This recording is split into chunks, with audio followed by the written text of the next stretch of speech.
warahmatullahi wabarakatuh. Saya Monika dari Prodi Pendidikan Vokasional Informatika 4A dengan nomor NPM 20150054. Di video ini saya akan menjelaskan tentang OSI atau Open System Interconnection.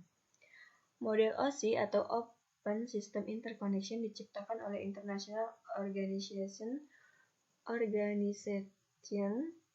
for Standardization atau ISO yang menyediakan kerangka logika terstruktur bagaimana proses komunikasi data berinteraksi melalui jaringan. Dahulu komunikasi data yang melibatkan komputer-komputer dari vendor yang berbeda-beda. Masing-masing vendor menggunakan protokol dan format data yang berbeda-beda, sehingga ISO membuat suatu arsitektur komunikasi yang dikenal sebagai model OSI yang mendefinisikan standar untuk menghubungkan komputer-komputer dari vendor yang berbeda. Tujuan dari OSI ini adalah untuk memfasilitasi bagaimana suatu komunikasi dapat terjalin dari sistem yang berbeda tanpa memerlukan perubahan yang signifikan pada hardware dan software di tingkat underling. Secara umum, fungsi dan penjelasan masing-masing layer adalah physical layer, yaitu untuk mendefinisikan media transmisi jaringan, sinkronisasi bit, arsitektur jaringan, topologi jaringan dan pengabelan. Yang kedua ada data layer link. Data link layer, yaitu untuk menentukan bagaimana bit-bit data dikelompokkan menjadi format yang disebut sebagai frame.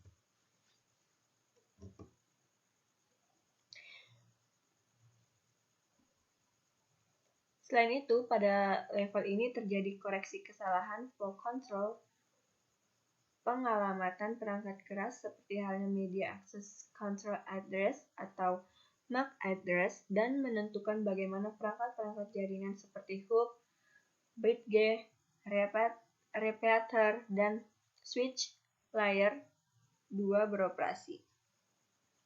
Yang ketiga ada network layer, yaitu untuk mendefinisikan alamat-alamat IP dan menyediakan fungsi routing sehingga paket dapat dikirim keluar dari segmen network lokal ke suatu tujuan yang berada pada suatu network lain. Selanjutnya ada transport layer, yaitu untuk memecah data ke dalam paket-paket data serta memberikan nomor urut ke paket-paket tersebut sehingga dapat disusun kembali pada sisi tujuan setelah diterima. Selanjutnya ada session layer, yaitu untuk mendefinisikan bagaimana koneksi dapat dimulai, dipelihara, atau diakhiri. Selanjutnya ada presentation layer, yaitu untuk mentranslasikan data yang hendak ditransmisikan oleh aplikasi ke dalam format yang dapat ditransmisikan melalui jaringan. Lalu yang ketujuh ada application layer, yaitu sebagai antarmuka dengan aplikasi. Fungsionalitas jaringan mengatur bagaimana aplikasi dapat mengakses jaringan dan kemudian membuat pesan-pesan kesalahan. Yang kedua ada TCP, atau IP, yaitu Transmission Control Protocol atau Internet Protocol. TCP atau adalah standar komunikasi data yang digunakan oleh komunitas internet dalam proses tukar-menukar data dari satu komputer ke komputer lain di dalam jaringan internet. Protokol ini tidaklah dapat berdiri sendiri karena memang protokol ini berupa kumpulan protokol atau protokol suite. Protokol ini juga merupakan protokol yang paling banyak digunakan saat ini. Data tersebut diimplementasikan dalam bentuk perangkat lunak di sistem operasi. Adapun istilah yang diberikan kepada perangkat lunak ini adalah TCP/IP stack.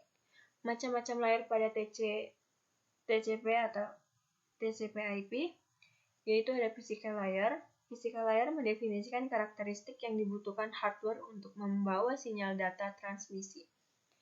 Yang kedua ada network access layer, yaitu protokol pada layer ini menyediakan media bagi sistem untuk mengirim data ke device lain yang terhubung secara langsung. Yang ketiga ada internet layer, yaitu di atas network access layer adalah internet layer. Internet protokol adalah jantung dari TCP atau IP dan protokol paling penting pada internet layer. Yang keempat ada transport layer, yaitu dua protokol utama pada layer ini adalah Transmission Control Protocol protokol atau UDP. Yang kelima ada application layer. Pada sisi paling atas dari arsitektur protokol TCP/IP adalah application layer. Layer ini termasuk seluruh proses yang menggunakan transport layer untuk mengirimkan data. Mungkin hanya itu saja yang dapat saya sampaikan. Untuk kesalahannya, saya mohon maaf. Wassalamualaikum warahmatullahi wabarakatuh.